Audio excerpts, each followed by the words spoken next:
Hey everybody, Rosematter here. Welcome back. It is nice to be back after my trip away. I am back feeling refreshed, ready to get back into Tsukihime. So we were introduced to our main character. I believe his name is Shiki Tohno? Tohno Shiki? Just a everyday high school student, except not really, because he has the weird ability to see lines in the world where he can cut through them and basically cut things at their weak points unless he wears a certain pair of glasses. And there was like a hint at the beginning that maybe there was like he came into an encounter with like some weird beasts or something, but he thinks it's he got affected by a car accident and now he's like moved back in with his sister and it's just a whole thing. Also, there's a serial killer going around, so that certainly has me intrigued. I do love like murder mysteries, right? So I'm all for this. So we last left off with his first night at the mansion and getting adjusted to his new life, and we will continue on and see where the story takes us next. So without further ado, guys, I know you've been waiting for a while. Let's get back into Tsukihime.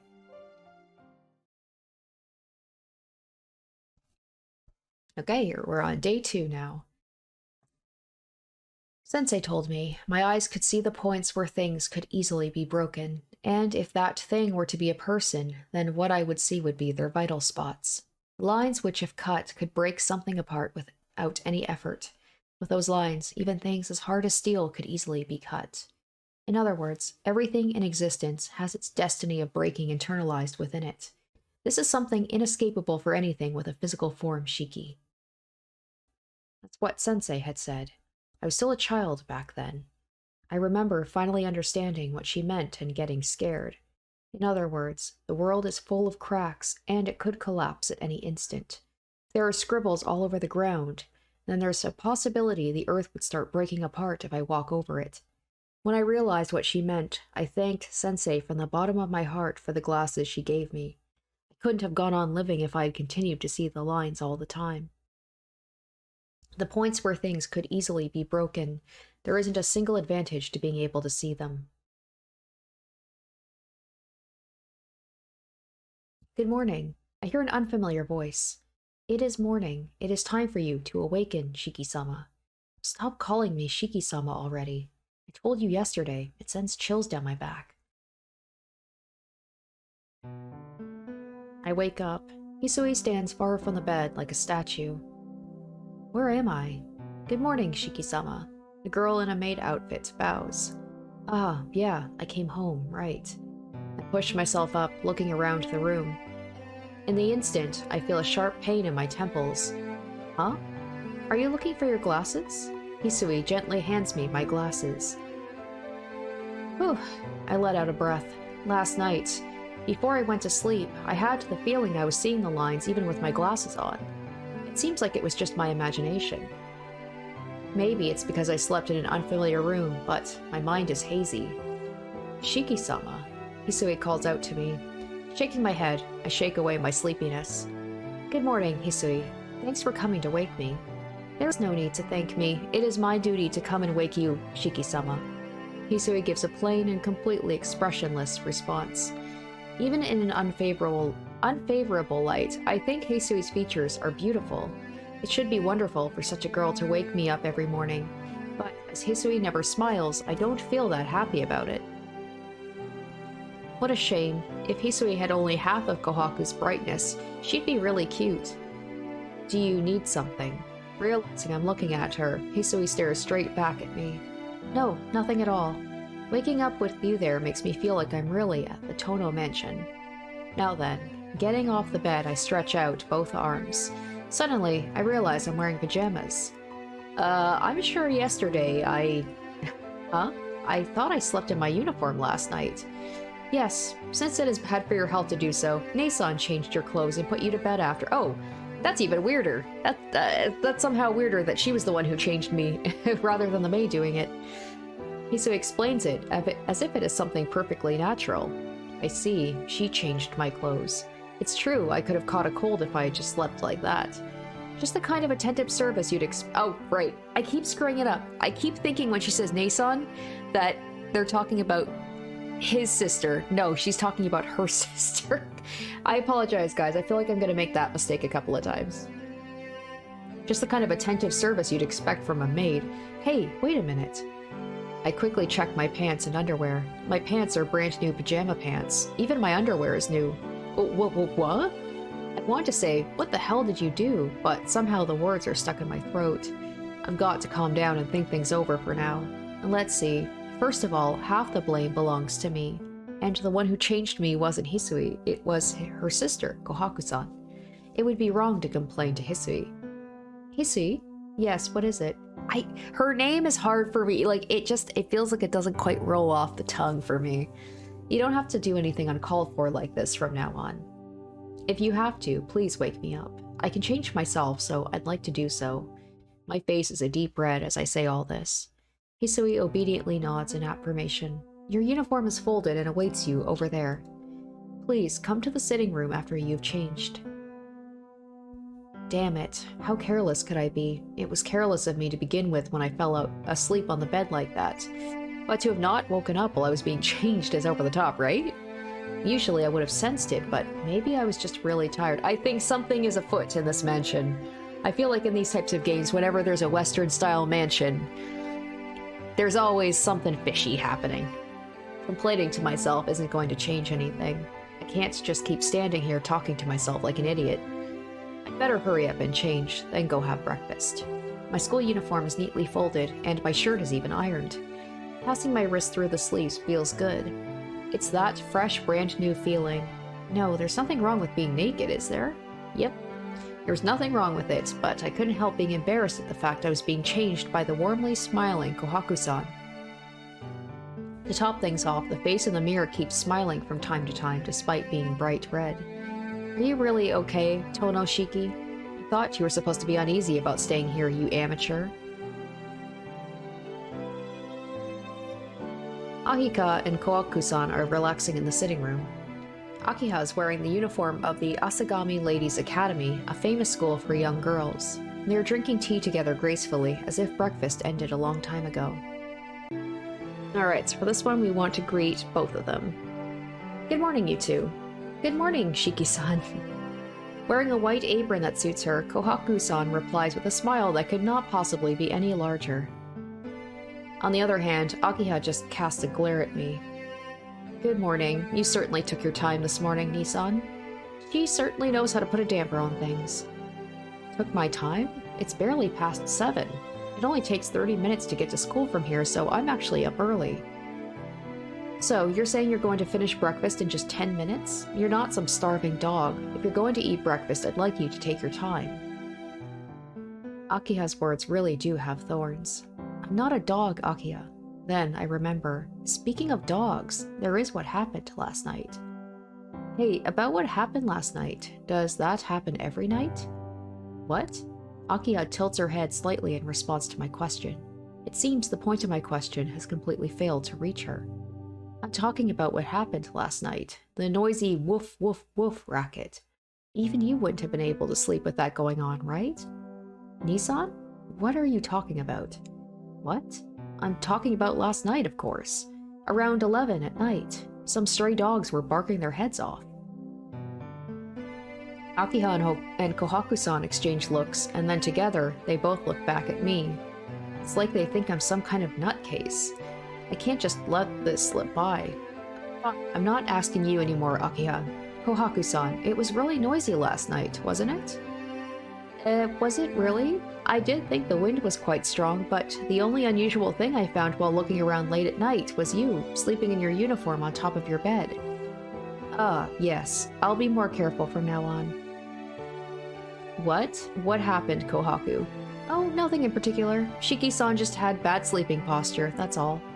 Kohaku-san dodges Akiha's question with a smile. Come to think of it, Kohaku-san is calling me Shiki-san now.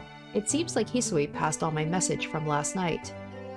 Are you sure neither of you noticed? I'm surprised that Akiha hasn't, said anything about, that's not how you address a member of this family.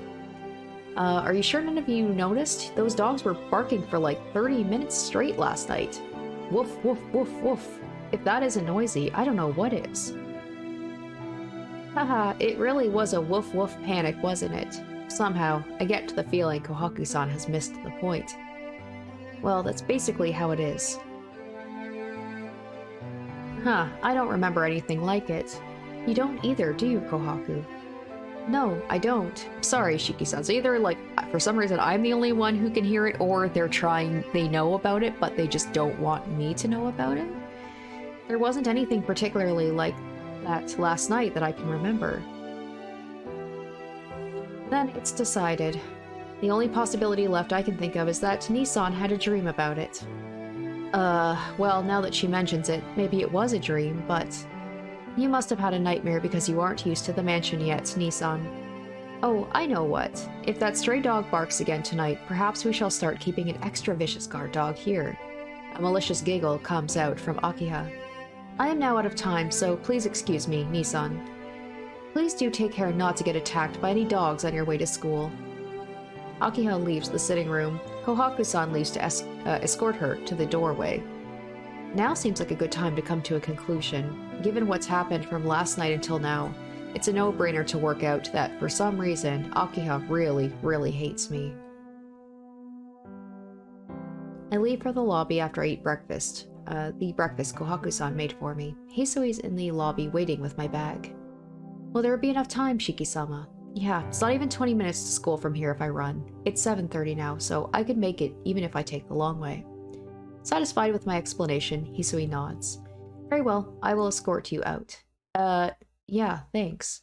It's a terribly embarrassing thing to have a personal servant. Ah, Shiki-san. Please wait. With pattering footsteps, Kohaku-san runs down from the second floor.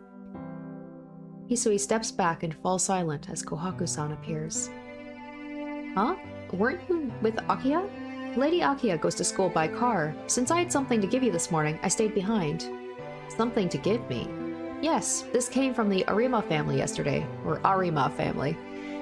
I still don't quite know how to pronounce that. Kohaku-san smiles. Eh? But I have all my luggage already. The things I used while I was at the Arima's house all belong to them, so all I've got are my own clothes. Really? But this was sent here nonetheless. Kohaku-san hands me a thin wooden box, perhaps 20 centimeters long. It's not heavy at all. Kohaku-san, I've never seen this before. Well, apparently it was left to you by your departed father. It was to be given to you in the will. By my old man? I can't feel anything about that. What's the old man who expelled me from this mansion 8 years ago doing leaving me things? Oh well, Kohaku-san, please take it to my room for me. Kohaku-san is staring intently at the wooden box. She seems almost like a child who wants a toy. Stare. No, she is a child. I get it. You want to know what's inside, right? Oh, not at all. I merely wondered for a moment. Like I said, you do wonder what's inside. Alright, let's open it. 1, 2, 3. With a dry sound, the wooden box opens. Inside, there is a 10-centimeter bar of thin iron. It's an iron bar? Undecorated and worn, it has finger marks all over it. The old man must have really hated me to leave me a piece of junk like this. No, Shiki-san, it's a fruit knife. Kohaku-san takes the iron bar out of the box. See, isn't it one of those folding knives? 1, 2, 3. With a pachink, a 10-centimeter blade pops out from the bar. I see, it certainly is a knife. It's old, but it seems pretty solid. The year and era it was made in is written on the back. Kohaku-san replaces the blade and hands over the knife. Certainly, there is a number written on the grip. The character 7, and under it, the character Knight. Knight, alright? Is it maybe, because of the whole thing, they did say it was iron, but like I wonder if the blade, is it silver? Because werewolves don't like silver, right? Silver bullets? So maybe it's a thing to fight werewolves.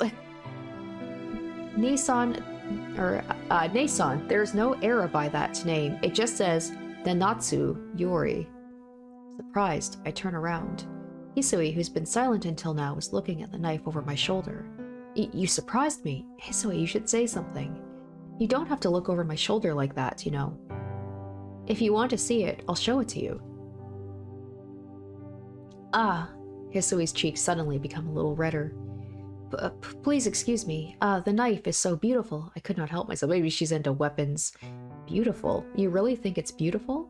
It looks kind of beat up to me. Not at all. The tempering of the blade is masterful. Yep, she's into weapons. I could see her being like, It's giving me like Umineko vibes a little bit, where it's like with the servants, like maybe there's more to them than you think there is. Like she's actually a badass with weapons and she's well trained in defending. I think it is a knife with its own proper history. Really? It looks to me like a piece of junk.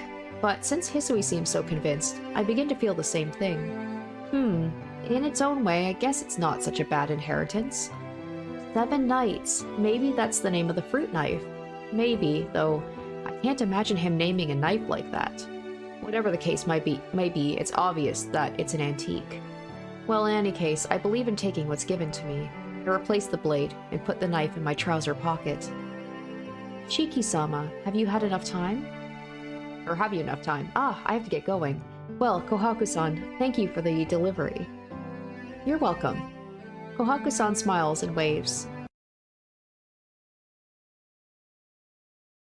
Leaving the doorway, I pass through the garden. As I pass out to the mansion gates, I sense a commotion. What's going on? It sounds like something's happening on the right side of the mansion. I heard that someone found bloodstains on the road east of the mansion. Bloodstains? You mean leftover blood? Yes, there was blood on the mansion fence, too.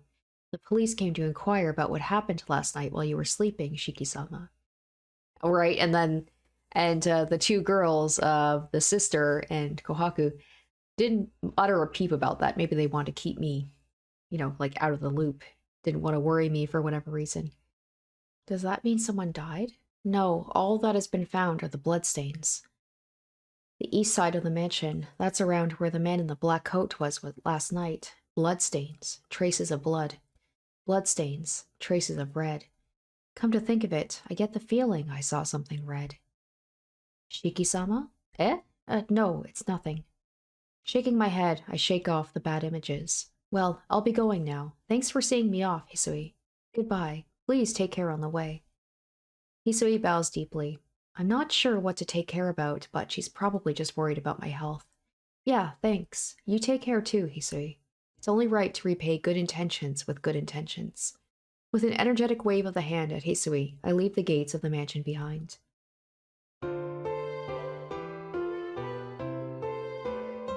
I walk along the unfamiliar streets. Up until now, I've been going to school from the Arima house, so it's the first time I've taken this route to school. It's only the path I'm taking that's different, but I feel like I'm going to a new school.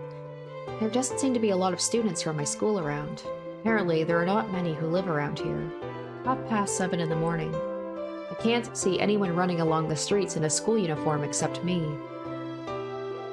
The business district is in a rush of activity. As usual, the scene is one of suited firm employees gearing themselves for today's battle. No, it isn't quite the same as usual. For the last few days, the atmosphere has been a little heavier in this town. It's probably due to the serial killings. There are less people in the streets in the evenings now, too. It's funny how I'm also kind of concurrently doing 2 games about serial killers in Japan. You'd better cut down on the hanging out at night, Arihiko. Also, I don't know, did they say that this place takes place, like where it takes place exactly, like what city? Is it Tokyo? Because that'd be hilarious. I know that with Chaos Head, it's like centered in Shibuya, but I don't think this takes place in Shibuya. I could be mistaken. The face of my bad friend drifts into mind. He'd be the sort to carry on hanging out at night, regardless of the atmosphere in town. Well, it's not like he's going to listen to a word I say anyway. Start to see some people in school uniforms intermingled with the crowd. There are only about 10 minutes until the school gates close. I dash along the asphalt street so I won't be late. I arrive. It seems like it took 20 minutes rather than 30 from the mansion.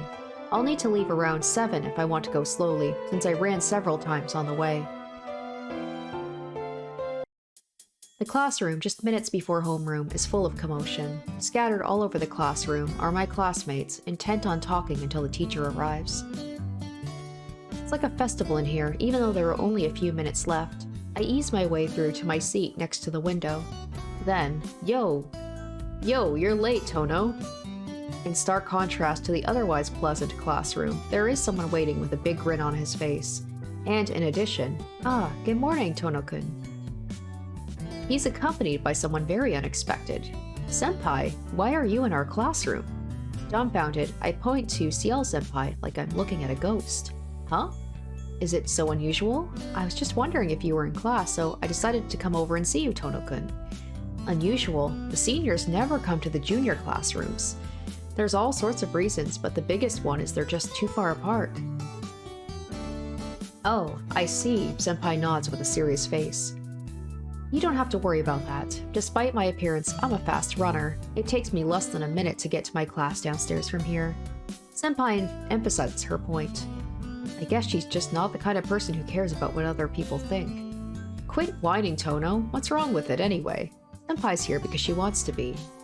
Arihiko, being Arihiko, plonks himself down on my desk and starts up a merry conversation with Senpai. I don't mind, but you ought to get back to your class 2 minutes before homeroom starts, Senpai. I feel tired for some reason. Sighing, I sit down. Inui-kun, it seems Tohno-kun is feeling down. Yeah, he's probably feeling irritable because he's not used to his life after moving. Tohno doesn't mind most things, but he's got a bad habit of throwing a fit when faced with things he doesn't understand. Really? Tohno-kun doesn't look like the type to get angry. Nope, that's not true. Tohno, you see, is usually pretty mature, but when he encounters something he doesn't understand, kaboom. Ha, kaboom, is it? Yep. He'll change your opinion once you see him lose it, so you can't trust him like that, Senpai. The two of them whisper to each other. Hey, listen, if you're going to talk privately, do you mind doing it in the hallway? I can hear every word you say when you do it on my desk, so there's no real point. What? You could hear us? Arihiko gives an exaggerated reaction of surprise. No one could stay angry after being hit with an act like that. Senpai puts her hand to her mouth and I can't tell how serious she is. If it is Senpai, she may have actually intended to talk privately. That's terrible, Tohno. Listening in on the lovey-dovey private conversation between Senpai and me. You sure got some nasty hobbies. Arihiko points at me. Are you trying to pick a fight with me, Arihiko? Actually, please do. Right now I'm more than willing. Arihiko shakes his head. Of course not. You're my dear friend, right? I'd exchange fists with even my parents, but I have a policy of not fighting with my friends. I'm the very model of chivalry. That's amazing. I guess chivalrous people could punch their parents in the world that's inside his head. I see. It's a pretty rotten policy. Ha ha ha. You pretended to be depressed, but deep down, you're the same Tohno as always. Damn, I had nothing to worry about after all. Arihiko hits me a couple of times in the back. Arihiko, were you worried about me just then? Don't ask me trivial stuff like that, you dumbass. It's only good if I do it without you noticing. Arihiko hits my back some more. We've been friends for a long time, but I still can't get a hold on this guy's personality. So, how's the new house? Pretty heavy and stressful by the looks of it. Can't really say. I had a bad dream last night, and the people at my house give me the cold shoulder. I see. Sounds rough. Arihiko nods with a difficult expression. And Senpai is silent, staring at us while we have our trivial conversation. Senpai? Tohno-kun, you really do get on well with Inui-kun. Are you serious, Senpai? You must need thicker glasses if that's what you think after seeing what happened. Not at all, Tohno-kun. You look really relaxed when you're with Inui-kun. You're really open and trust him a lot. Senpai smiles happily for some reason. Arihiko and I exchange looks and tilt our heads. Oh, I am so envious. I really admire how your friendship allows such understanding without you getting worried over each other. Senpai's impressed. Really? Arihiko and I exchange looks and raise our eyebrows.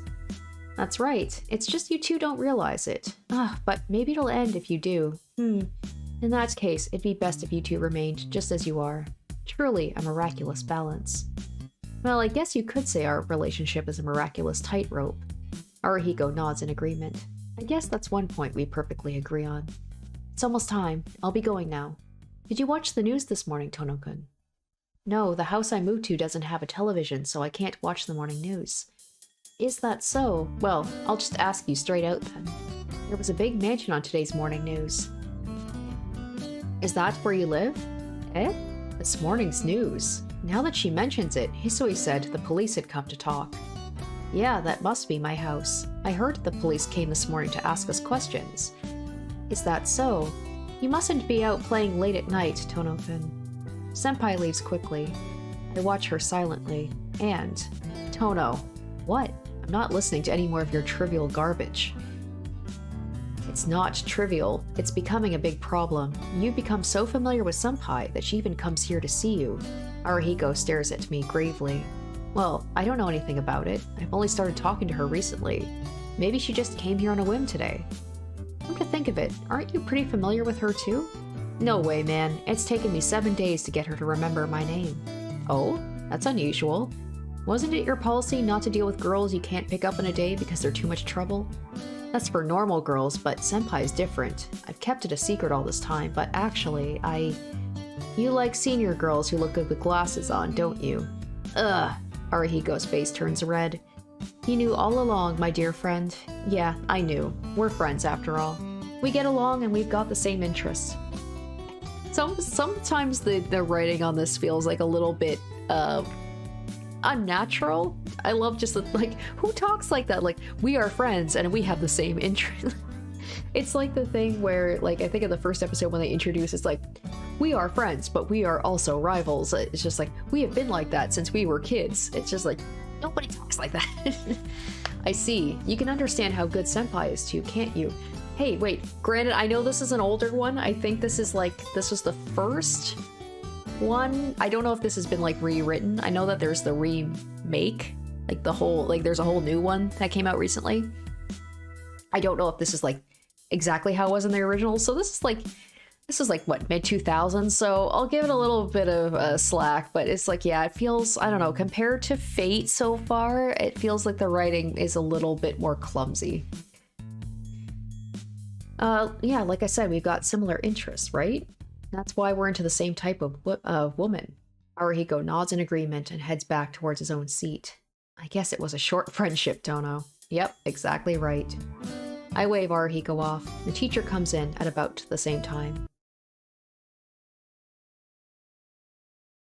The morning lessons are over. It's lunch break, and Arihiko has gone on ahead to the cafeteria. Now, where should I have my lunch? Alright, so we want to choose in the classroom. I think I chose this last time, and then I ended up going to the cafeteria anyway. I decide to go buy some bread and eat it slowly in my classroom. There are still a few guys and that close group of girls in here as well. Huh? I just noticed. Yumizuka Satsuki, usually the most eye-catching of all the girls, is nowhere to be seen. Oh, did she get killed? She must be absent. I must be pretty absent-minded to take until lunchtime to realize one of my own classmates isn't even here. And if it is a vampire, aren't vampires known to go after, like, pretty young girls? So, it seems like we got maybe a vampire. 5th period. Feeling sleepy at the classics lecture, my gaze drifts outside the window. And a crow is perched on the classroom veranda.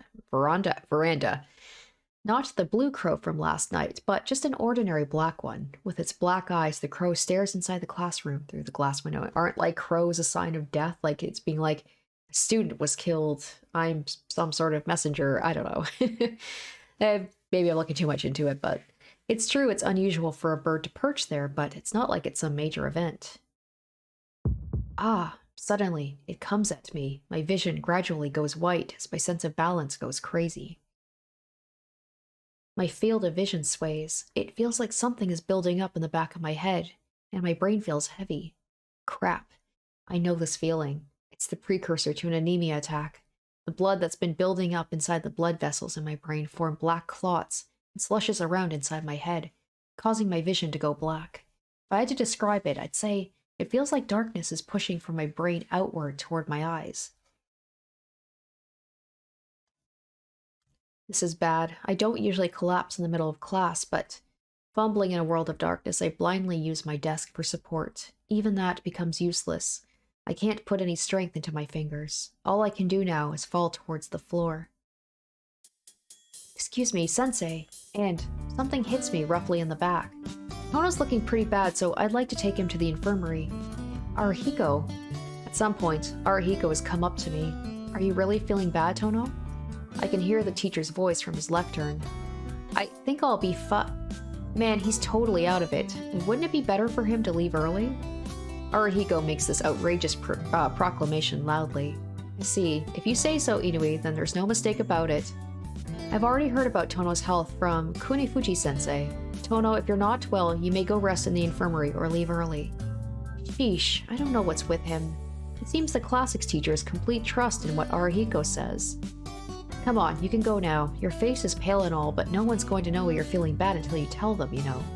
Arihiko hits me in the back grumpily. I'll be leaving early then, sensei.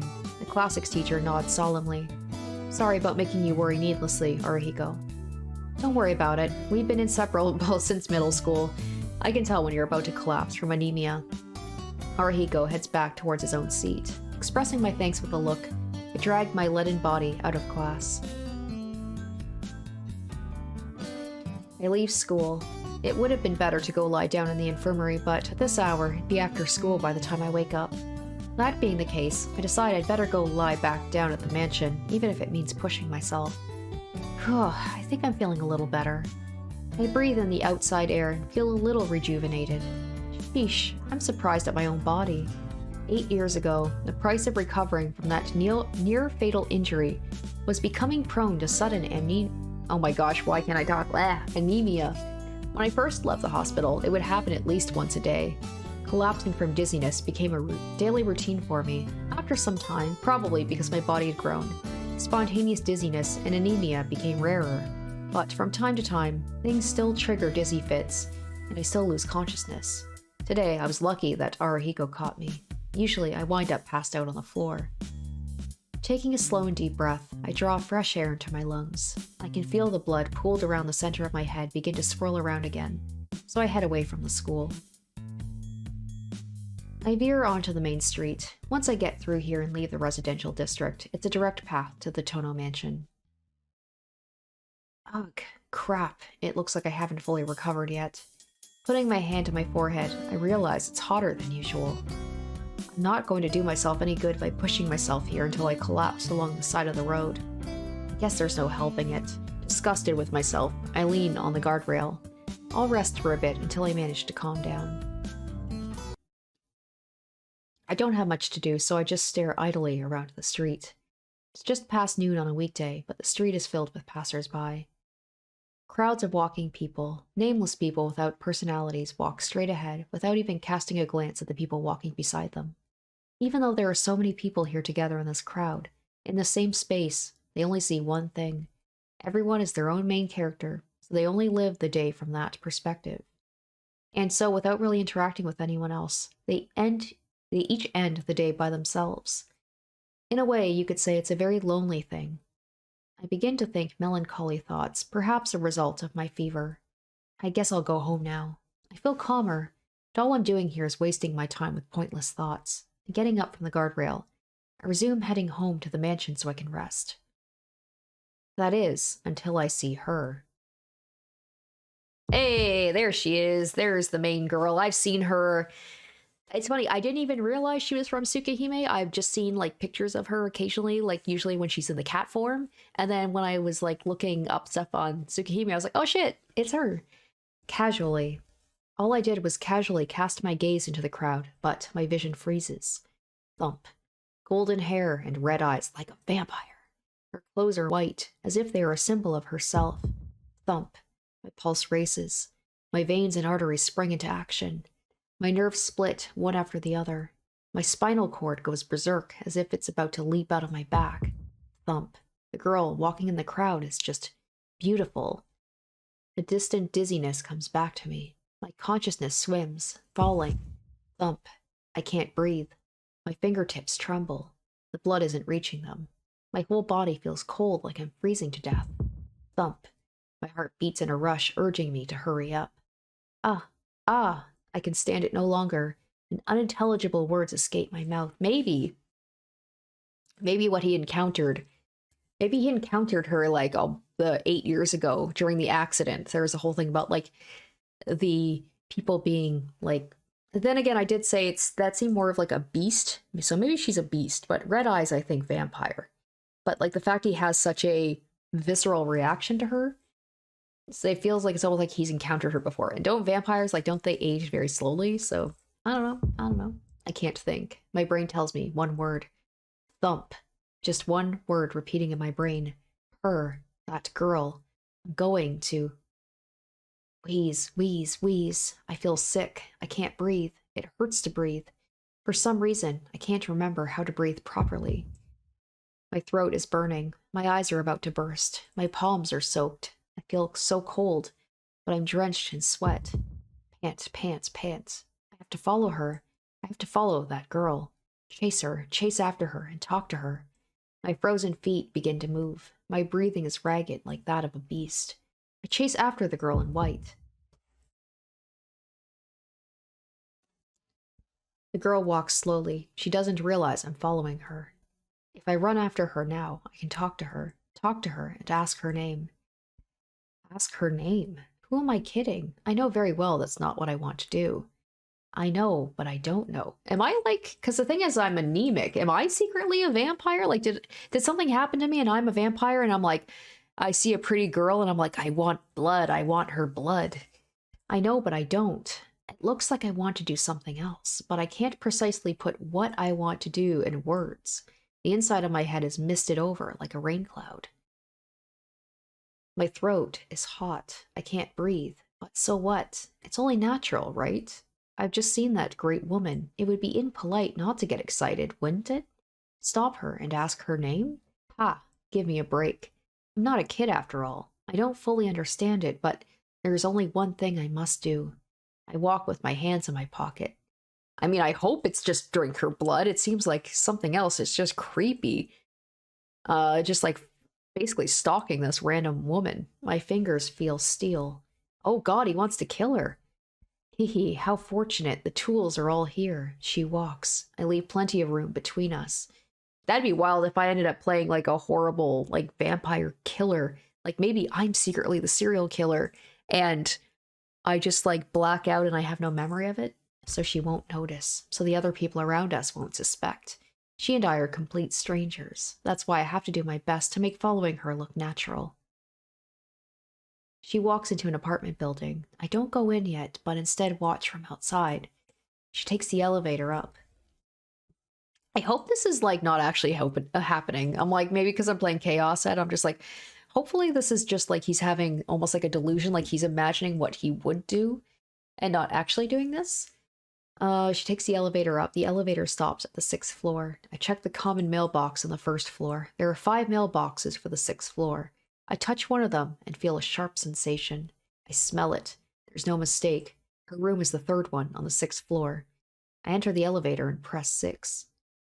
I'm excited. I grip the knife in my pocket tightly while in the small elevator.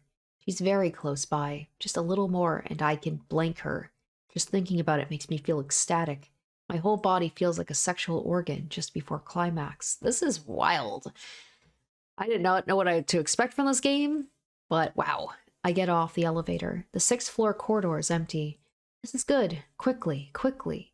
I want to do it. I arrive in front of room 3. I'm about to press the doorbell when I stop. These glasses are in my way. I can't do what I've come to do with them on.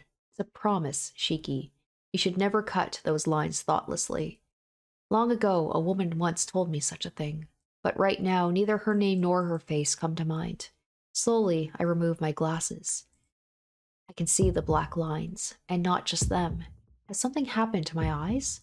Apart from these abominable lines, I can see points, like black holes, countless numbers of them. I don't know myself, what I'm trying to do, why I'm trying to do this. What does Tohno want to do with this girl? I don't know. Still not knowing, I push the doorbell. Yes? I hear the voice behind the door, and the door opens a crack. In that instance, I slip through it. Eh? The girl says. No, she tries to say. She'll never get to finish what she tried to say, because I cut her apart before she could. In the instant I slip through the door.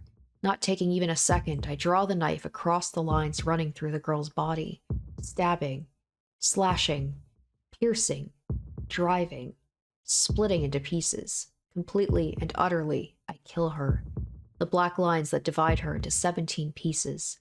Through the neck, back of the head, from the right eye to the lips, upper right arm, lower right arm, right ring finger, left elbow, left thumb, left middle finger, left breast, from the rib to the heart, from the stomach to the abdomen in 2 places, left groin, left thigh, left leg, left toe, all of them. As I pass by her, not even taking a second. Truly, in an instant, entirely. I dismantle her into 17 pieces of meat. Eh? I can hear an incredibly dumb-sounding voice. It doesn't feel like the voice is coming from my own throat.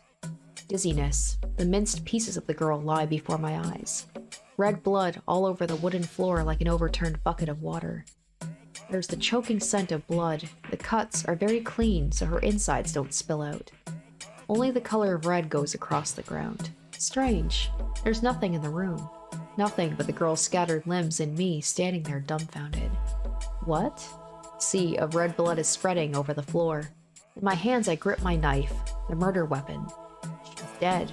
Of course she is. She wouldn't be human if she was alive. Why? There's nothing to ask. I just did it with my own hands. With my own hands cleanly and instantly, I cut apart this girl I don't even know. I killed her? Yes, there's no mistaking it. Or am I mistaken? There's no reason for me to do such a thing. That's why it's a mistake. It has to be a mistake. But I had no reason from the start. That's why it's a mistake. It has to be a mistake. The red blood flows all over the floor. Slowly, the dark red stain creeps around my feet. Ah! Surprised, I lift my shoe, but I'm too late. Like coal tar, her blood makes a thread connecting the pool on the floor and my foot. It's red blood, the color I hate, still flowing even out. But then again, if he is a vampire, it'd be weird for him to hate the color red. I don't know what to think. He could be a beast, secretly, all because I cut her apart. It wasn't me. Yes, it has to be a mistake. A mistake. A mistake. Probably a mistake. Definitely a mistake. This is... Okay, this is just a bad dream. This is just a bad dream, but somehow the stench of blood smells so horribly real. Wrong. Yes, wrong. But I killed her. Is that fact wrong? I didn't kill her. Is that fact wrong? I, Tohno Shiki, wanted to kill that girl. It's what I wanted to do back then. Just that it was all so muddy inside my head. I didn't put it into words. Wrong. I feel like throwing up from the smell of blood. The contents of my stomach rises in my throat. Crimson is soaking into my eyeballs. I feel dizzy. I fall on my knees into the red sea of blood. Gah! My gastric juices come up. I throw everything back up. My food, my gastric juices, everything, while I cry. There's nothing left in my stomach, but my body continues to force me to throw up, as if trying to undo what has occurred and return me to a normal life. Blah! Pain. It hurts. Like my insides are burning. The tears won't stop. My body collapses to the floor like a pile of garbage. My knees sink into the red puddle spread all over the floor. Red starts to stain my body. It's so painful and red, it's like I'm dreaming. I keep crying. The fact I killed someone is making me sad. No, that's not right. I'm sad because I killed her without reason. Like breaking apart a doll. I don't understand. Why I feel like this. Why I killed her without reason. I can't find the reason. It's a lie. It doesn't feel real. So this is just one of those dreams I have when I faint. It's a lie. Besides, how could someone cut apart someone like that with just a knife? I read it in a book once. It takes a whole day of strenuous labor to cut someone up, even when using a saw. That's why there's no way I could have possibly done such a thing with just a knife. These lines never existed in the first place. Everything was just a delusion I had fallen for. It's a lie.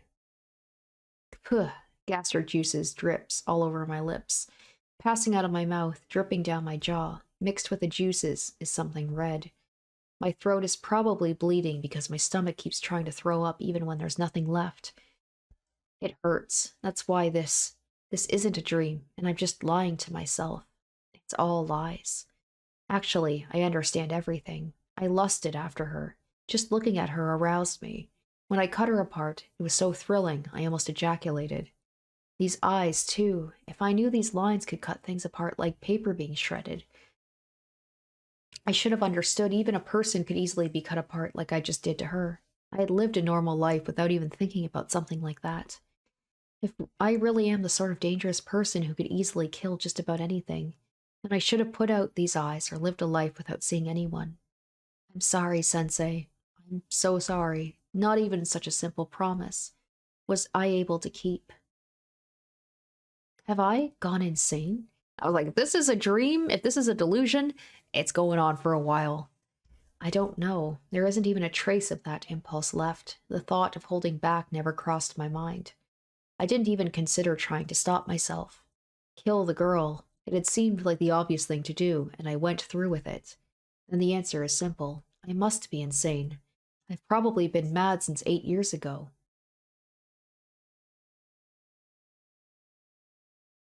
Okay, he's back. He's back here now.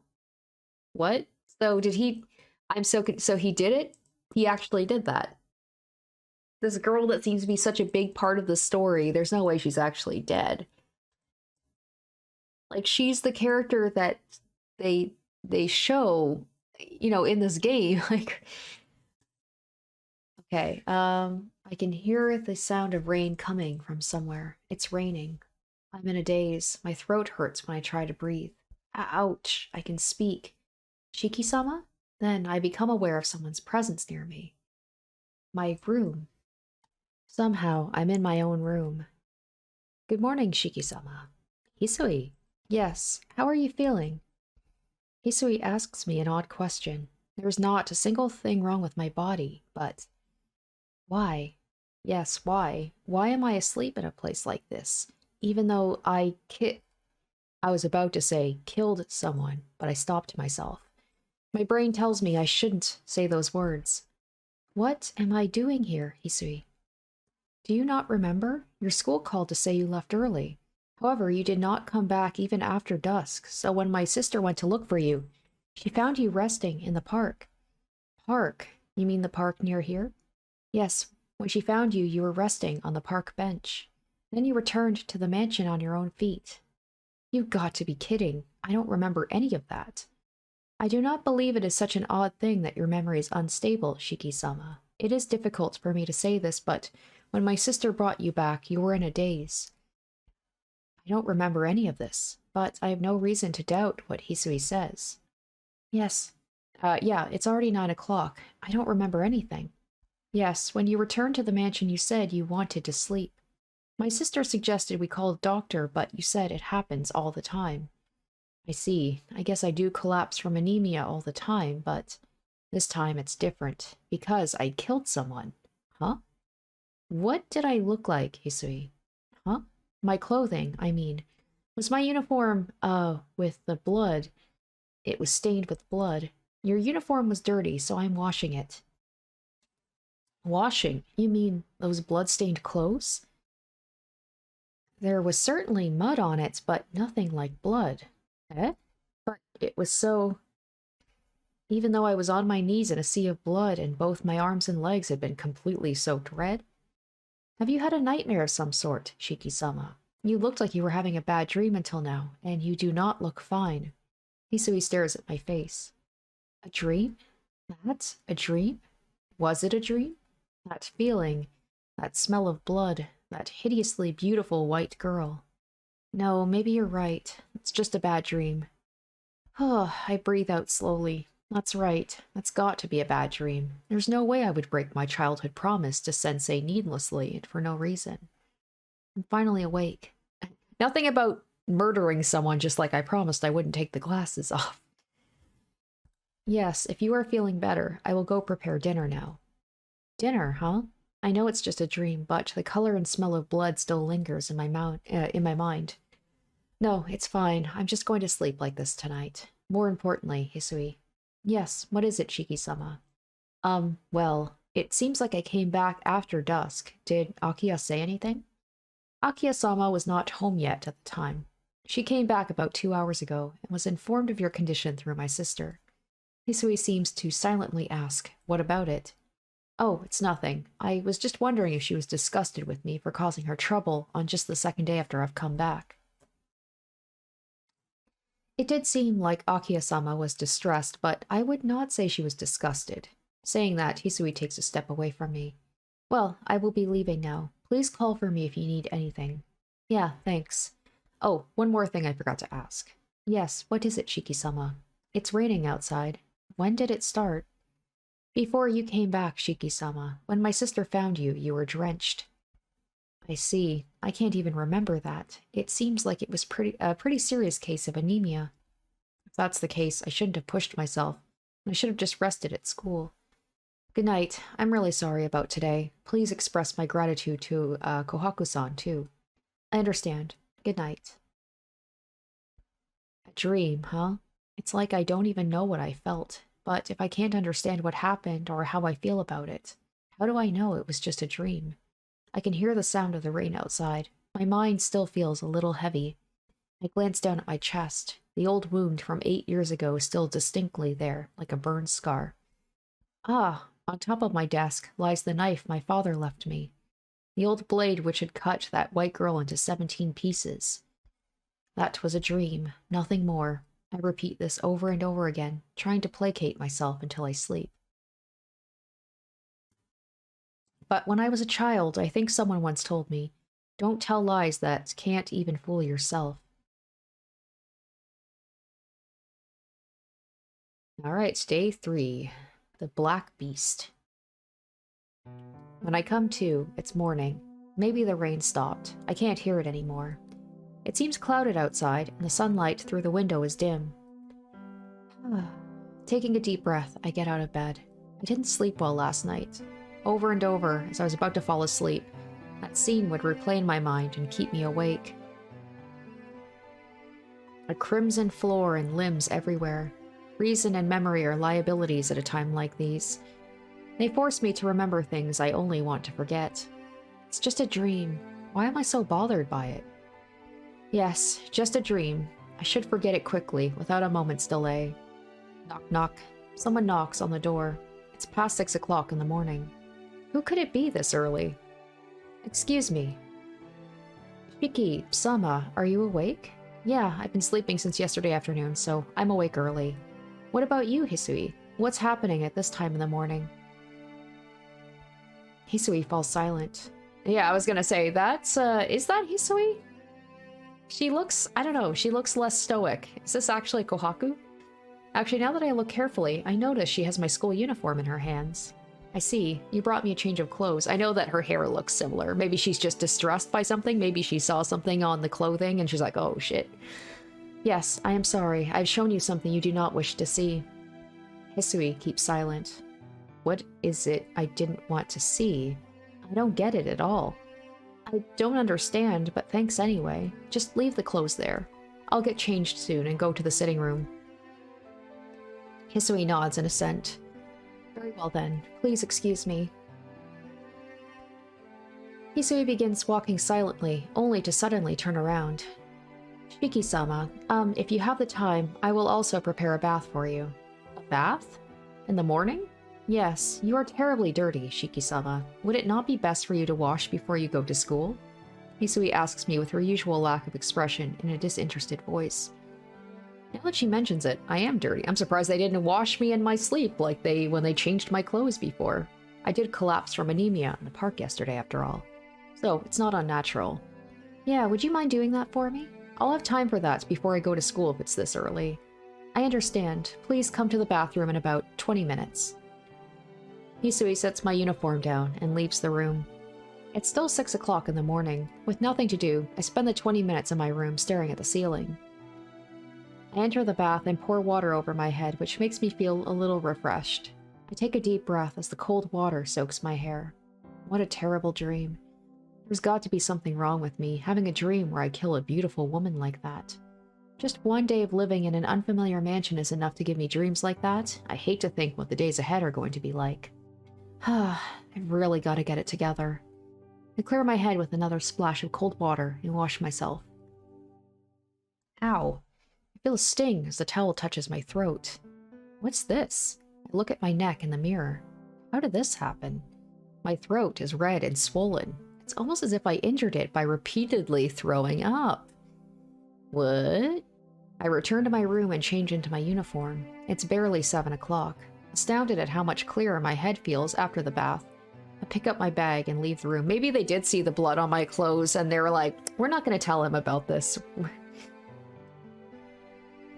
I mean, they're my servants. They should be able to help me hide a body if I need them to. Kohaku-san has just come out of the sitting room when I go down the stairs. Good morning, Shiki-san. You sure are early today. Kohaku-san makes a bow while smiling. And you look refreshed, too. Have you just had a bath? Yeah, I just took one. It's amazing, Kohaku-san. Can you tell? Ah, I can tell just by looking at you because your hair isn't dry, Shiki-san. You certainly look cuter after you've had a bath. I avert my gaze just a little as I'm faced with that warm, carefree smile. It's kind of embarrassing. Please hold on for just a minute. I'm going to prepare some breakfast now. Eh? Breakfast? I guess she means something to eat. Such a trivial thing causes me to remember the color of blood. I don't have much of an appetite at the morning. Is a Western-style breakfast like yesterday fine with you, Shiki-san? Yeah, I really don't mind. So breakfast, huh?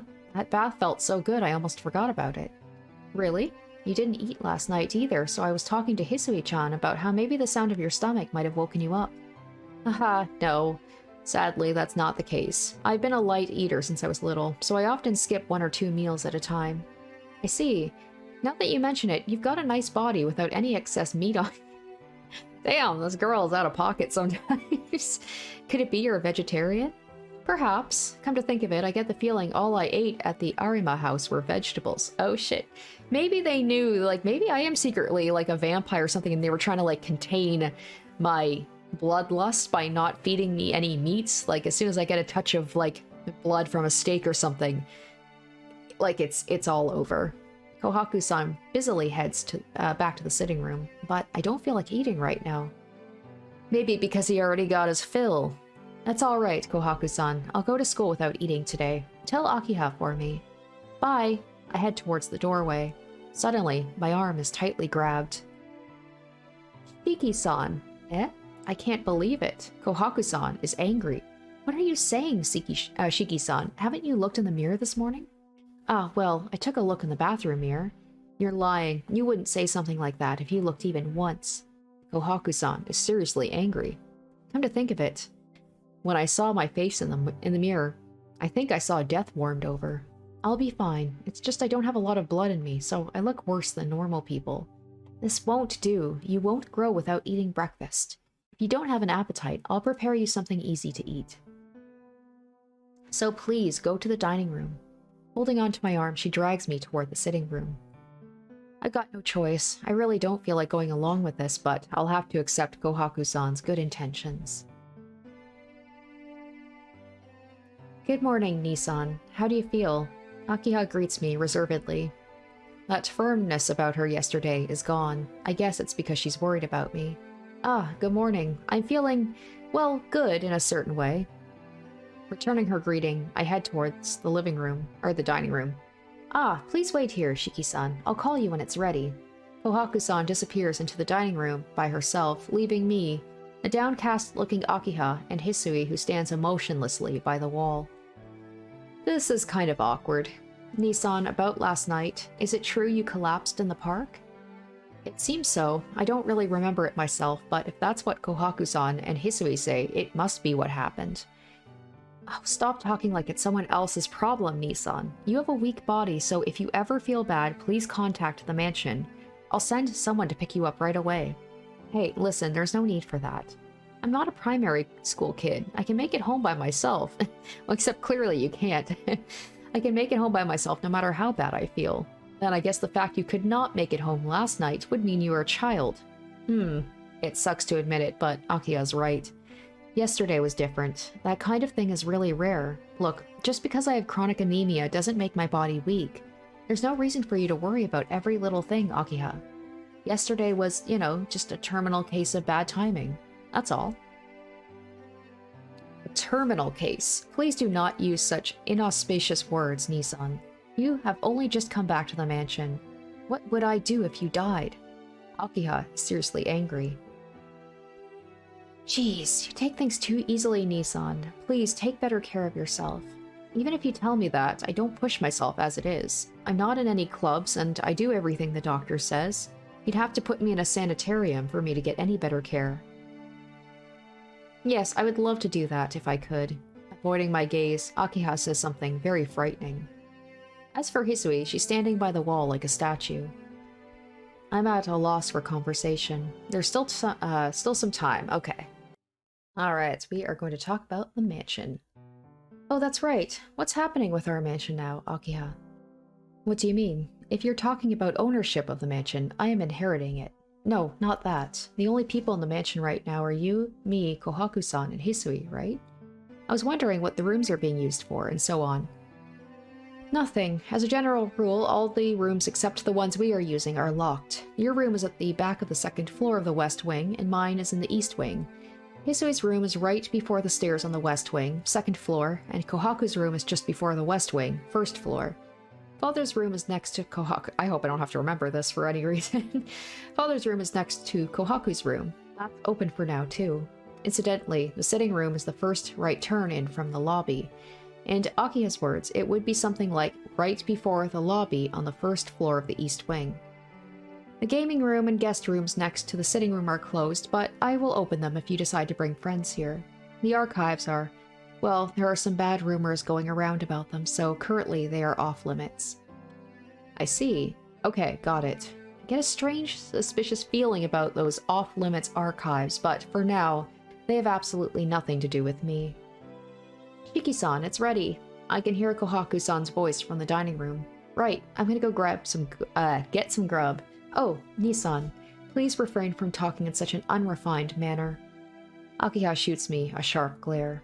Ah, you've finally gone back to normal. I liked you more when you were calm because you were worried about me. I was not worrying about you, Nisan.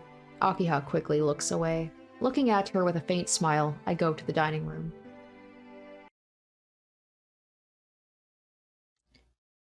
I'm escorted outside by Hisui.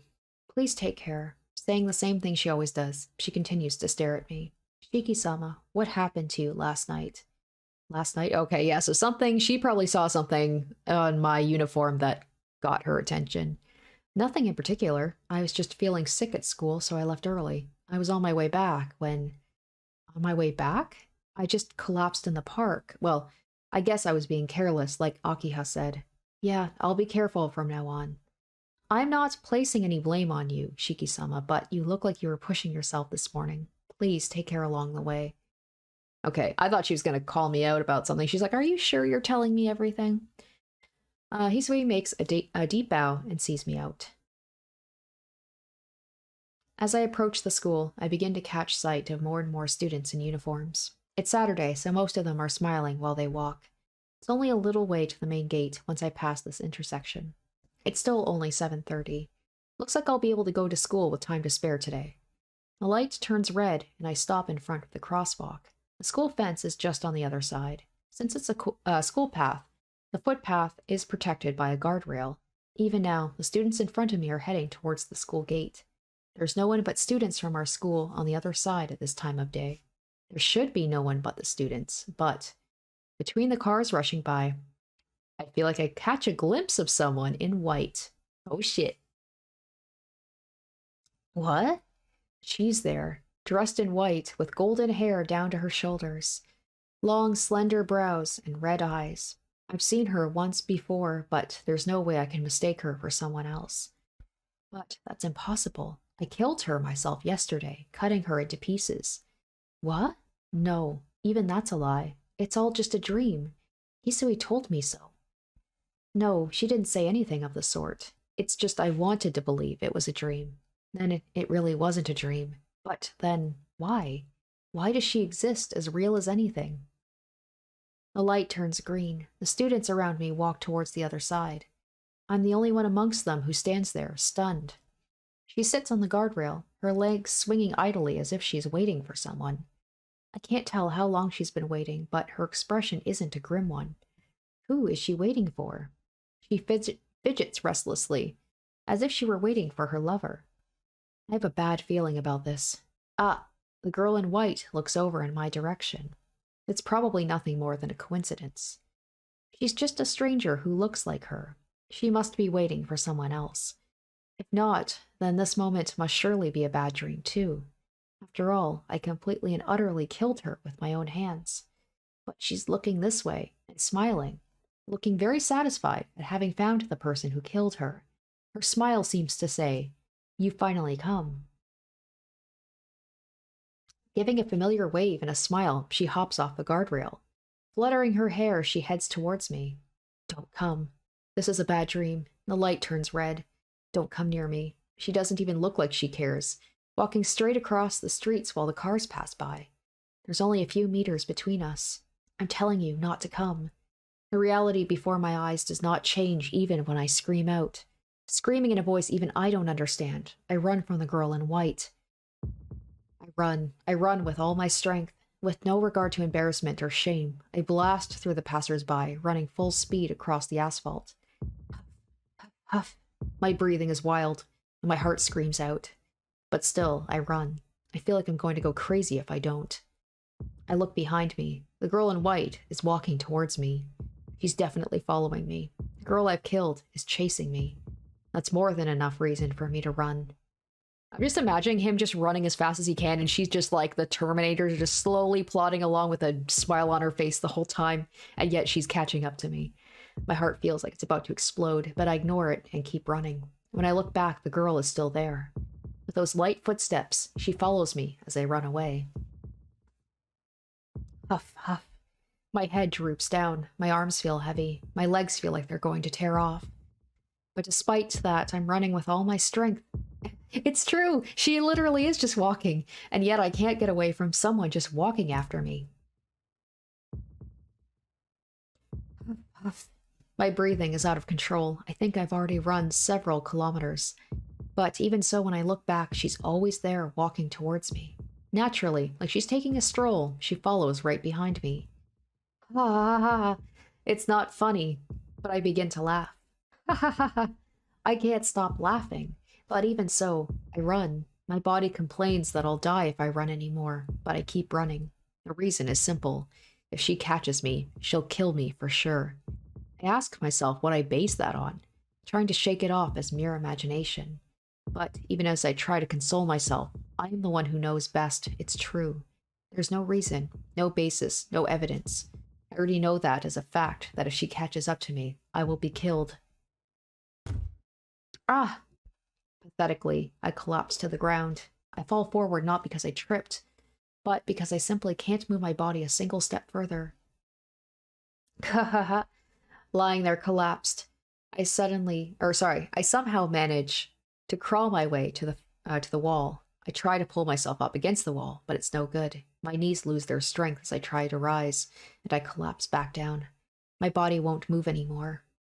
I look up as I breathe. It hurts. I don't have enough oxygen. I can't think properly because of it. I can't even tell what I'm doing anymore. I don't know why I'm doing this. Why? Why? I don't even know why the girl I've killed is alive. Unmistakably, I have utterly and completely killed her in the most final way imaginable. So why? How could she be waiting for me in front of my school, smiling? I'm sure I killed her. That's right. I'm sure I killed her. I'm sure I killed her. I'm sure I killed her. I'm sure I killed her, so why? Oh? Is the chase over already? With light footsteps, she comes into the alley, shrugging her shoulders in disappointment. Hello, you really gave me some trouble yesterday. With a warm smile, she comes into the alley. I've got to run. Thinking that, I retreat, only to hit my head against a concrete wall. The chase is already over, right? This is a dead end, after all. There's no need to worry about anyone coming along or interfering. She smiles, looking very happy. Panicking, I look around at my surroundings. A desolate alley. I'm disgusted at my stupidity. Running away here was like asking her to kill me. It's been a long time. 18 hours since then. I finally found you. She takes another step into the alley. You? What? I definitely... Yes, I'm the girl you killed yesterday. I'm glad you remember. That can't be true. There's no way that can happen. Don't be ridiculous. Dead people can't be alive. That's true, but there's no need for you to be so surprised. I just revived, that's all. With that curt response, she takes another step, the sound of it reaching my ears. The distance between us is gradually decreasing. Revived? Stunned, I repeat her phrase back to her. Revived? You mean some doctor saved her with surgery? Don't be stupid. There's no way any human could revive from being cut apart like that. Yeah, then again, I'm not human. Huh? Her words are so simple that there's no way I couldn't have Her words are so simple, there's no way I could have misinterpreted them. I'm not human. That's what the girl in front of me said. You're not human? Geez, isn't that obvious? Do you think there's a human being out there who can revive after being cut into pieces? There's no way a human like that could exist. Something like that is just a monster who looks human. Something that revives even when killed. Something that death is irrelevant to. Something that quickly returns to normal and starts moving even after being cut to pieces isn't something you could call human. No way. It seems to be the girl right before my eyes. I try to laugh, but my throat is so dry I can't.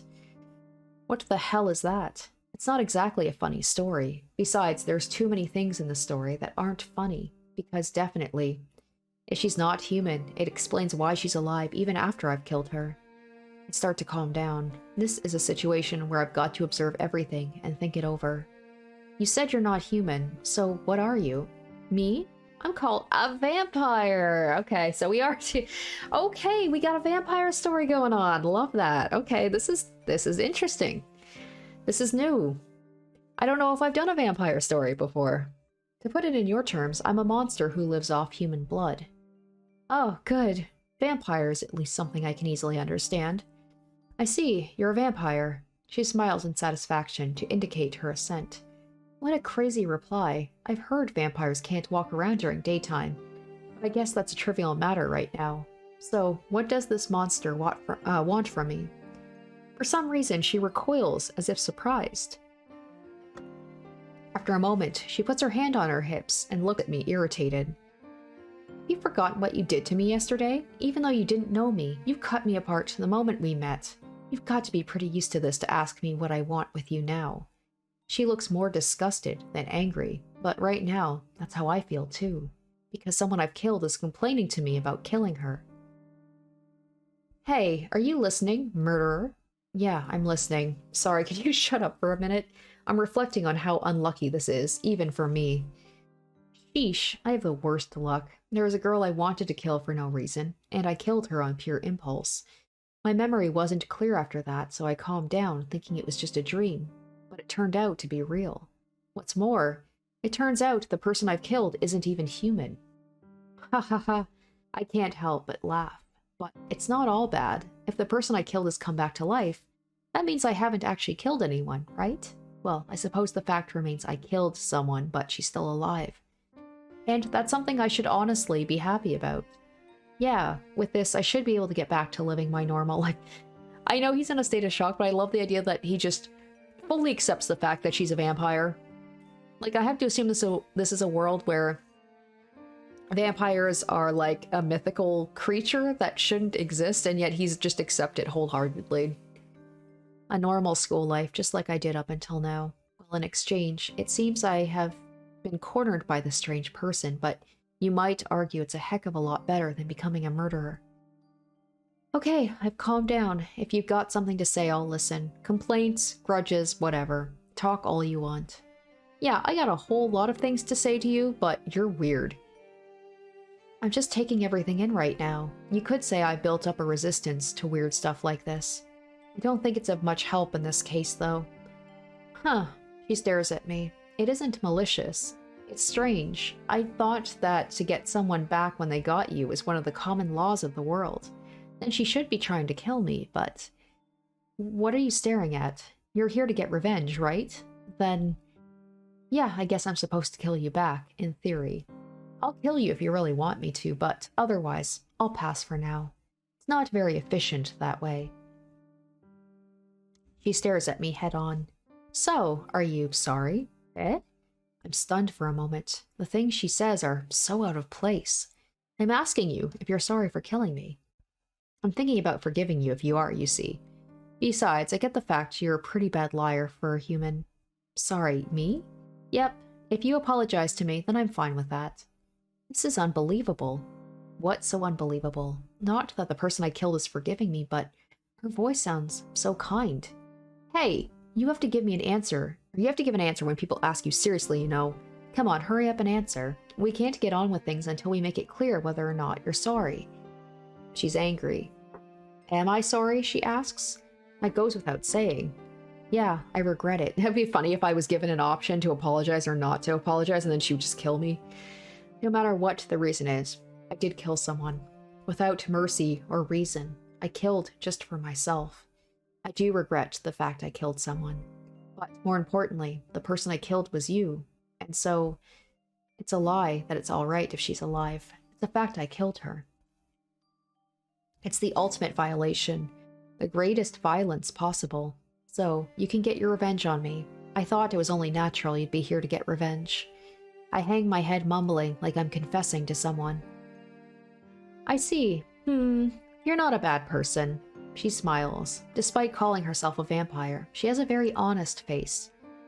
I've decided I'm going to make you help me. Eh? Help her? Help her? What is she talking about? Hey, what do you mean by helping you? It's simple. I'm going to get you to help me deal with a vampire which took root in this town. Hold on, I'm getting more and more confused. Dealing with vampires, but you're a... Oh, no. I am a vampire. But the vampire in this town is a different kind altogether. You live here, don't you? Then you should know about the murders that have been occurring lately, right? Yeah, quite a few people have been killed already. Hey, wait. I remember now. Come to think of it, all the killer's victims had their blood extracted or something, didn't they? Don't tell me that... Exactly. Even the news is saying stuff like the work of a vampire, right? It's a funny thing. They obviously know what kind of creature is doing it, but no one is going around trying to vanquish it. That's why I've got no choice but to do it for them. Wait, but vampires don't exist. Huh. She lowers her brows in annoyance. Oh, that's right. There's an unidentified person standing in front of me claiming to be a vampire herself. I don't really understand, but what you're trying to say is you're here in this town to exterminate vampires, right? That's right, but before I could, I was attacked and killed by some unknown killer. Yeah, that really got me. It was a perfect surprise attack. And I was cut into 17 pieces without a chance to do anything. Once again, how wild would it be if I was actually the killer? I highly doubt that. But if I was the killer and, like, maybe I sensed that she, like, I'm a vampire and I sensed that she was a vampire and she was gonna try and kill me, so, like, that was my, like, reasoning deep down was, like, I gotta kill her before she kills me. Ugh, I see. She must mean me. That's right. Until I was fully recovered like this, I was really planning to kill you, you know. That's the first time anyone's embarrassed me like that, and it took about 80% of my power to fully recover. But more importantly, it really hurt. It was so painful, I thought I was going to go crazy. However, the pain was so great, it restored my sanity. Do you know what it's like experiencing that over and over for a whole night? I don't know. Actually, I don't want to know. So, full of hatred, I went out to look for you. I was so worked up, I didn't even care about the vampire. The very reason I'm here. I knew you were a student, so that's why I waited over there for you. I don't get it. If you hated me so much, why are you forgiving me? Let's see. To put it simply, I calmed down after a while. I already used up a lot of power, and I thought it'd be more efficient to use you as a shield than to kill you. Hold on, you just said something really bad for me. Eh? Did I say something like that? You said you were going to use me as a shield. Of course. I already did forgive you, but that's just my personal feelings. You've got to atone for your murder through action, not just emotion, right? Well, even if you ask me, what's with you? I can't tell when you're being sincere and when you're not.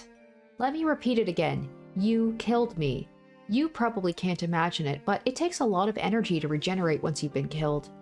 Well, actually, it wouldn't be a big deal if you just killed me, but the way you killed me was something I've never seen before. I couldn't heal the wounds, so I had no choice but to remake my body parts. That's why it took so much energy to revive. So maybe I can help her, like, figure out what the vampire's weak points are, right, with my abilities. So we can work together to take down the vampire. She looks angry. It seems like she's recalling her forgotten anger while she talks. Anyhow, I'm weak right now. I think I'll be able to recover after 2 nights, but if the enemy attacks before then, I'll be in danger. So this is giving me, like, Fate vibes a little bit, right? Where it's like, they have to recover before they can go and fight again. That's why, for now, I'll have you be my shield. You'll have me do it? What are you doing, deciding everything by yourself? What? This is your fault to begin with, so isn't that much to be expected? Or are you not sorry after all? She looks straight at me with honest eyes. This is unfair. Sorry or not, using those eyes is unfair. It's unfair she has such pure eyes like that when she claims she's a vampire. I'm, stuck for an answer. I lift my gaze. Huh? What is it? Something odd is there in the gap between the buildings. Hold on. What is that? I get up and walk. I walk to the middle of the alley, and I finally realize what it is. A blue-colored bird. A crow, to be precise. A blue crow. That inauspicious thing I saw 2 nights ago. Oh, man, the girl murmurs. The crow stares at us. Geez, thanks to your slowness, he found us. The girl looks at the entrance to the alley. Found us? Who? I cast my gaze toward the alley entrance. Then, I take a step back in shock. Before I know it, a dog has appeared in the narrow path running into the alley. It has 4 tough legs and a tense neck like steel frame. That form, far removed from that of a human, is one made solely for hunting. It doesn't need to resort to verbal intimidation. Most humans would become nervous just by looking at that kind of hunting beast. As a fellow life form, it inspires awe by its dishearteningly superior athletic ability. A black dog? I start to shake. The black dog looking in our direction isn't small like a stray, as big as a German Shepherd or a Doberman. It just stands there, menacing us. The girl says nothing but looks at the dog with disinterested eyes. Then suddenly, the black dog jumps. No, it's running, but with a speed that makes it seem like it's jumping. Eh? I can't do anything. The black dog jumps straight for my throat. I can see it. I can see its black body moving toward me, but I don't even have time to think about dodging it. Thud. I feel a shock on my body. Gah. I was hit hard from the side. It's not the black dog. It seems the girl pushed me before it could crush my throat. With an easy movement, like someone throwing a ball, she hurls me into the wall just using one hand. With a terrific wham, I fall on my rear. Why, you? What in the world are you doing? Never mind that. Keep your eyes in front. The girl yells.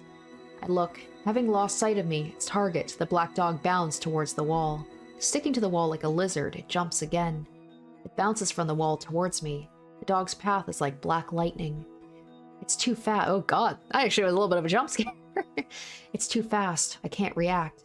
The black dog opens its mouth filled with teeth and saliva. This time, it clamps down towards my windpipe. Gah! I close my eyes. The dog's teeth sink into my throat, but in that instant, the dog lets out a yelp and releases me. Eh? That's impossible. The black dog lets out a scream and leaps straight up. There's nothing there, but nonetheless it flies high into the sky by itself. Just like that, the black dog, after going several meters into the sky, makes a scream and falls back down onto the concrete. No, perhaps more accurately, it was hit into the concrete. What was that? Geez, you just made me waste more of my energy. The girl quietly approaches the black dog. It's crushed against the concrete like a pressed flower. Quite a mongrel of a familiar. I suppose it was some kind of scout. The black dog liquefies into some kind of tar-like substance and is absorbed into the concrete. It melted. No, maybe it's just dissolving? It can't be, can it? There's no way chaos would be in a place like this. Heaving a long sigh, she approaches me. Oh? You don't seem to be hurt, so there's no problem. She's mumbling something. My throat. I can still feel the dog's teeth sinking into it. Hey, what was that thing? A familiar of an enemy vampire. We were discovered because you weren't being clear. Discovered?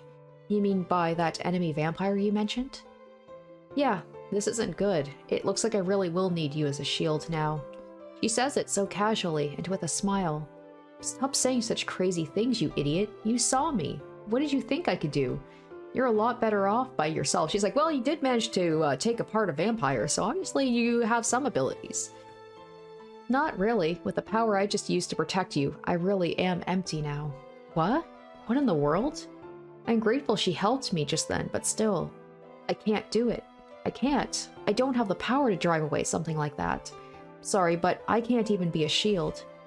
Liar, you killed me. Why would you lie after doing something like that? That was something I didn't even understand myself. No, look, I can't do it. I'm just a normal human. I can't help you. Not true. All you have to do is keep watch while I sleep. That's it. You can do that much without any problems, right? That's... She looks straight at me. Somehow those eyes are making me weaker. Alright. We will cooperate. For some reason, I can't decide, or decline. I did kill her after all. It's my fault she's weak and has to ask others for help. It is my responsibility. Besides, although I've only known her for a little while, she doesn't seem like a bad person. So, how about it? Can't a human like you cooperate with a vampire like me? Well, that would be the obvious answer, but... don't look at me with those eyes. Why is it? It's making me feel overcome with guilt and unable to refuse. But now that I've gotten myself into this mess, I won't be able to sleep at night if I just deny all responsibility. Man, I just know I'm going to regret this. So, yeah, I think I could probably do it. The enemy's the serial killer, right? As a resident of this town, I'll probably be struck with some kind of divine punishment if I refuse to help you.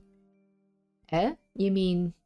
I'm not going to be your shield, but if it's just being your lookout, I'll do it. I feel disgusted at how stupid I am as soon as those words are out of my mouth. I feel disgusted, but... there is something about her deeply shocked expression that's...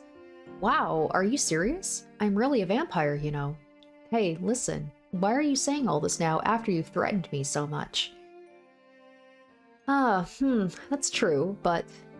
Well, whatever. If you're going to cooperate with me, then I should be grateful.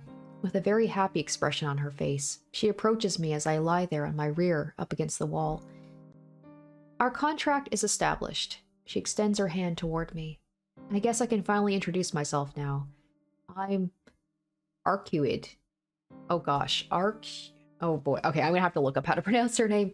It's given me like Alucard vibes, right? Like just Dracula backwards. My last name is really long, so just Arcueid is fine for now. I'm a true ancestor type vampire. How about you? I heave a heavy sigh at her unprecedented introduction. It's a sigh of resignation, evidence I've decided to accept this nonsensical situation. I'm Tohno Shiki. Sadly, I'm just your everyday student. I've said it before, but I'm really not going to be much use. Grasping her, Arcueid's hand, I stand up. She takes a long, hard look at me, and then offers me her hand again. Nice to meet you, Shiki. I'll have you take responsibility for killing me. Arcueid grins as she extends her left hand. There are all sorts of responsibilities in this world, but this is probably the first and last time someone takes responsibility by helping someone they've killed. Damn it, this is seriously messed up. But there's nothing else I can do. I grudgingly extend my left hand and shake hands with a woman in white claiming to be a vampire. Well, that was certainly an interesting turn. I mean, I had a feeling we were dealing with vampires, but it's nice that it's confirmed now. Certainly took a dark turn with me, just like I was thinking maybe it was just a dream or it was a delusion, but no, it turns out I actually killed this girl. Maybe like deep down he knew she was a vampire. Like it feels, based on the beginning, maybe he's had experiences with vampires before, so like he could sense she was a vampire and he just had this overwhelming urge to like, I just want to kill her because she might be dangerous. But we have a friendly vampire who is trying to kill a bad vampire who is a serial killer in the town. I feel like there was like a little bit of kind of your slice of life introduction setup and everything, but it feels like this game is pretty quick about like, all right, let's get you into the main story. Here's what's going on. And now it's really got me intrigued. Like, this is really interesting. We're dealing with different from Fate, like you're dealing with spirits and it's definitely like supernatural, but this is kind of more like a vampire story, which is very cool. I wonder if there are going to be like werewolves or some sort of beast as well. There's been mention about beasts and things like that, so maybe that'll be the case. But yeah, very interesting. So I hope you guys enjoyed episode 2 of my Tsukihime playthrough, and stay tuned next week for part 3. Until then, bye. Special shoutouts to my top tier patrons: Revealing Storm, Lynn's VA, Kenju Storm, Incognito, and Bad Cat.